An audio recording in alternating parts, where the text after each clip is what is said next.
Louvado seja nosso Senhor Jesus Cristo. Nós vamos dar continuidade à nossa reflexão litúrgica da missa do dia 31 de dezembro, festa da Sagrada Família, ano B, o nosso 7º encontro. Celebramos a festa da Sagrada Família. A partir do século XVII, em vários países do Ocidente, nasceu associações da Sagrada Família. Em 1893, o Papa Leão XIII deu a essas associações um estatuto. A festa, desde o tempo do Papa Leão XIII, vinha celebrada no terceiro domingo depois da Epifania. O Papa Bento XV, em 1914, estendeu a festa para toda a Igreja do Rito Latino e passou a festa para o domingo depois da Epifania. Em 1969, Papa Paulo VI publicou o calendário romano e colocou a festa da Sagrada Família depois do Natal. A festa é uma celebração do mistério da encarnação. O Filho de Deus que se fez homem foi chamado de Jesus. Esteve no ventre de Maria. Nesse ventre se formou como qualquer outra criança. Era Deus, mas o ventre de Maria vinha formado na sua humanidade. Jesus que nasceu de uma família, de Maria. José, pai adotivo. Acolhe Maria, que trazia o Filho de Deus concebido pelo Espírito Santo. E Jesus cresceu como toda criança.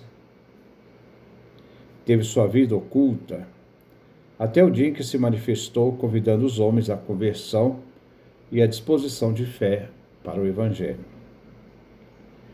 Ele recebeu de Maria e José uma educação em todos os aspectos, comparadas à dos outros meninos jovens, mas distinta na integridade e na fidelidade a Deus.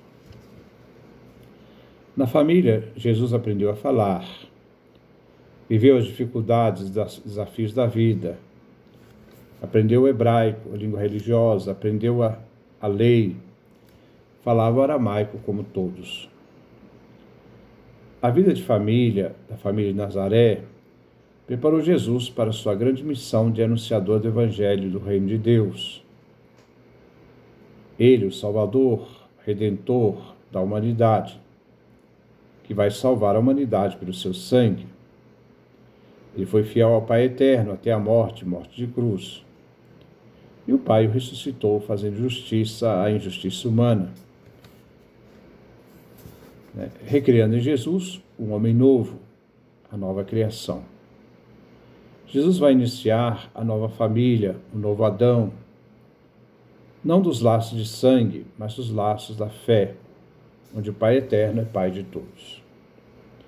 A antífrase de entrada é tirada do Evangelho segundo Lucas, capítulo 2, versículo 16. Os pastores foram às pressas e encontraram Maria e José e o recém-nascido deitado na manjedoura. Os pastores foram ver o menino, o bom pastor.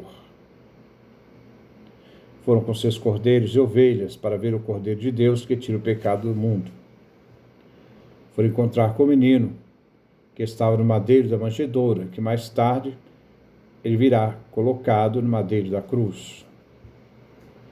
Vamos celebrar o mistério de Deus na pessoa do seu Filho, que nasceu de Maria, que viveu numa família. A primeira leitura é tirada do livro Eclesiástico, capítulo 3, versículo 13 a 7, 14 a 17. A leitura segue a tradição da fidelidade ao quarto mandamento de honrar pai e mãe. São conselhos do autor do livro para garantir a salvação. A relação dos filhos com os pais exige honra, respeito, serviço à palavra de Deus e a obra de fidelidade aos mandamentos. A observância ao quarto mandamento implica o futuro dos filhos, Ao observar o quarto mandamento, os filhos encontram o perdão dos pecados e a bênção divina.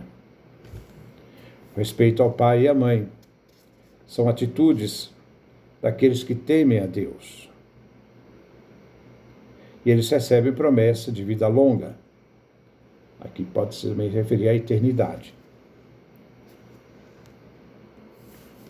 O temor do Senhor, Deus, deleita, alegra, prolonga a vida do filho. Honrar pai e mãe deve durar toda a vida, inclusive na velhice, amparando os pais. Mesmo diante da fraqueza mental na velhice, o filho que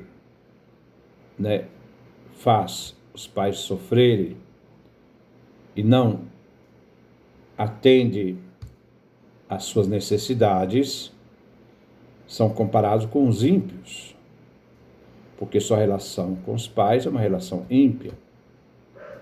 E este que assim age, vive também em piedade com Deus.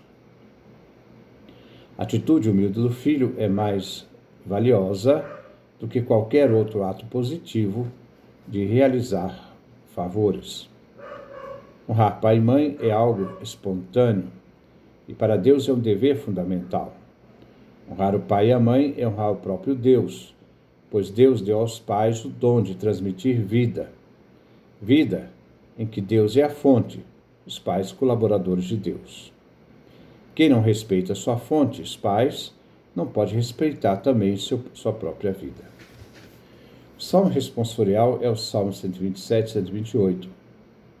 Trata da fidelidade do lar do homem que teme ao Senhor e obedece à lei, à Torá, aos mandamentos. A consequência é a bênção de Deus. Este salmo é um salmo do pré-exílio da Babilônia. O refrão é tirado do versículo 1. Felizes os que temem o Senhor e trilham seus caminhos. O salmo era dirigido aos homens, ao esposo, pai de família, por observar os mandamentos. Ele era então portador das bênçãos divinas. A primeira estrofe é tirada dos versículos 1 e 2. O homem que observa a lei não é um inútil, nem vive do trabalho dos outros, nem tampouco depende dos outros, mas é um trabalhador, vive do trabalho das mãos, vive do que o trabalho faz com a vida do homem para ganhar a vida. Por isso ele é feliz e tudo irá bem. A segunda estrofe é tirada do versículo 3. A vida de família será a alegria deste homem, como a mulher fecunda no lar e seus filhos unidos ao redor da mesa. A terceira estrofe é tirada do versículo 4 e 5. Aqui encontramos a consequência do homem que teme a Deus e observa a Torá, os mandamentos. Este é temente a Deus. Do seu templo, em Sião, Deus abençoa este homem todo dia. A segunda leitura é tirada da carta de São Paulo aos Tessalonicenses.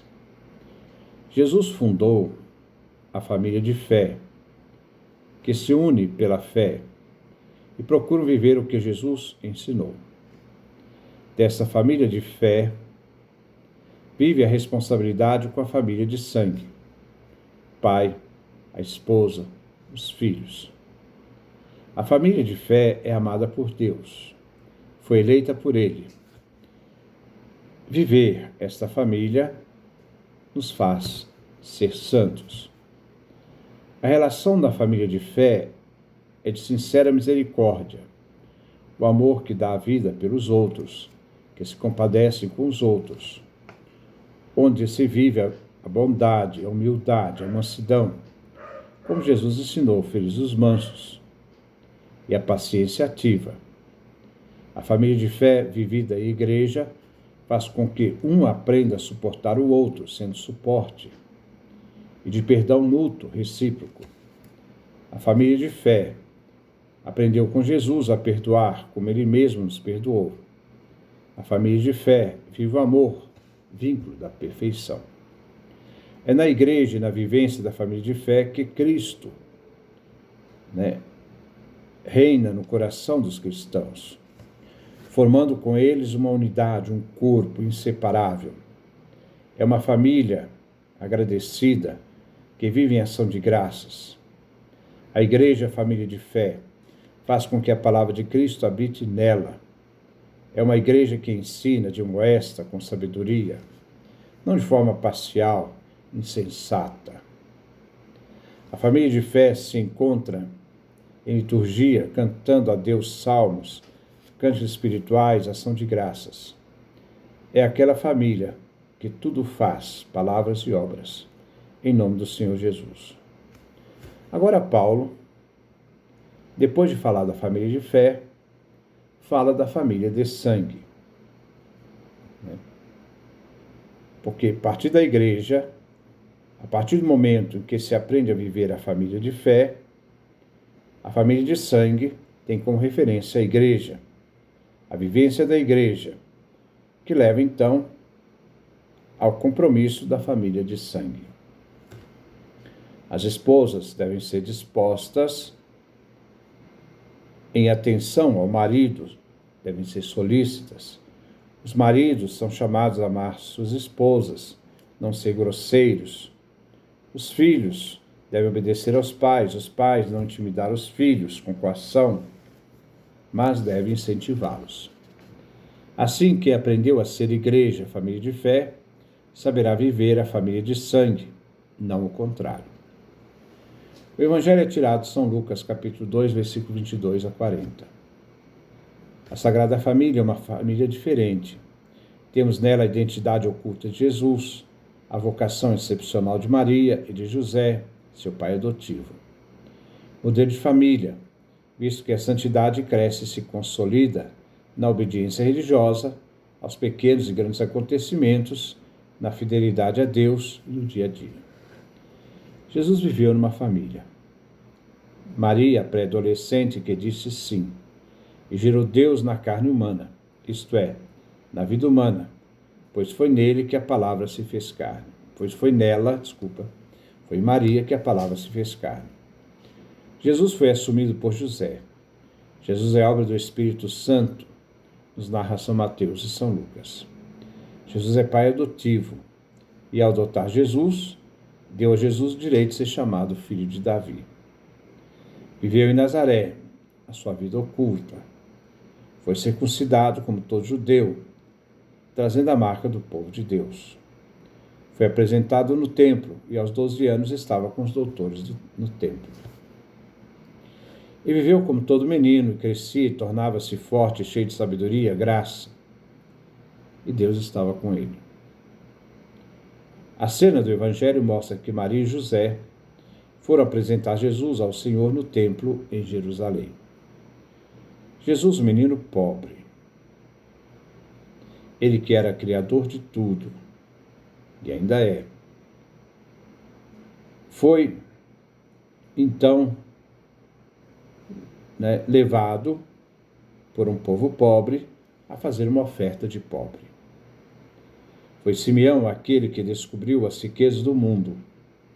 E toma Jesus e olha para frente, para o futuro de todos os povos, judeus e pagãos, de todas as tribos e nações. Simeão, um ancião, no crepúsculo da vida, fala da aurora do mundo, que no entardecer da vida falava da promessa de um novo dia.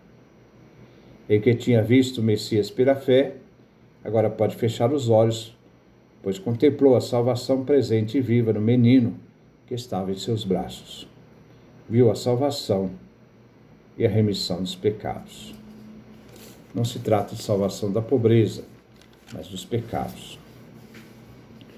Os pastores adoraram Jesus. Simeão e Ana o adoraram, como também os 6 magos. Simeão dirige-se à mãe de Jesus. Sabia que ela, não José, era parente do bebê em seus braços. Viu as tristezas que estavam reservadas a Maria, não a José. Jesus seria um sinal de contradição, revelando o pensamento de muitos corações. Ser uma pedra de tropeço entre o bem e o mal, tirando as máscaras de um e de outro, e provocando assim um ódio terrível. Seria uma espada que iria separar o mal do bem. As pessoas iriam aceitá-lo ou rejeitá-lo. Jesus revelaria em sua própria natureza os seres humanos, revelariam suas atitudes diante de Deus. A sua missão é de redenção. Ora, Maria estava envolvida no sofrimento do filho. A bendita entre as mulheres é aquela que sofrerá por causa do menino. Maria, se não sofresse pelo filho, não seria a mãe das dores. Maria, sem o sofrimento de Cristo, seu filho, seria uma mãe sem amor. Cristo Jesus amou a humanidade, que quis nascer para perdoar seus pecados, expiando sua culpa. Ele também quis que sua mãe estivesse envolta com as faixas da própria aflição. Se Jesus estava dedicado à salvação pelo sofrimento, também Maria estava.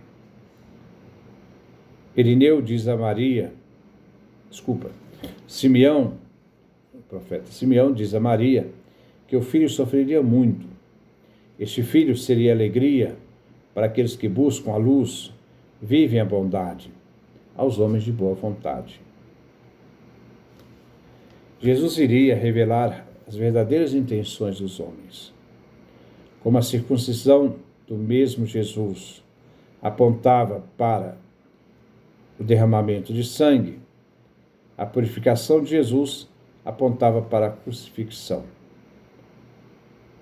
Se Jesus escolheu ser o homem das dores, escolheu que Maria fosse a mãe das dores.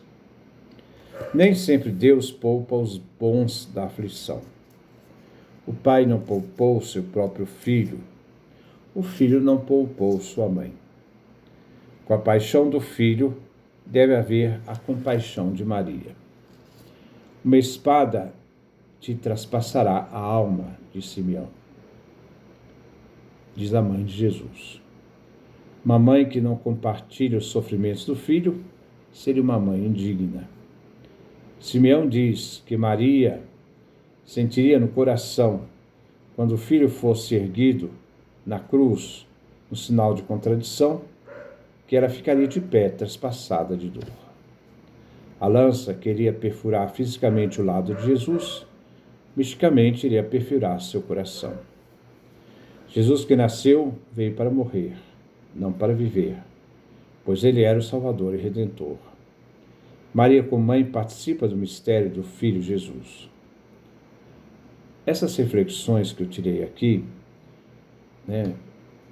grande parte foram tiradas de Fulton Sheen, Vida de Cristo. A antífona de comunhão é tirada do livro de Baruque, capítulo 3, versículo 38. Nosso Deus foi visto na terra e com os homens conviveu.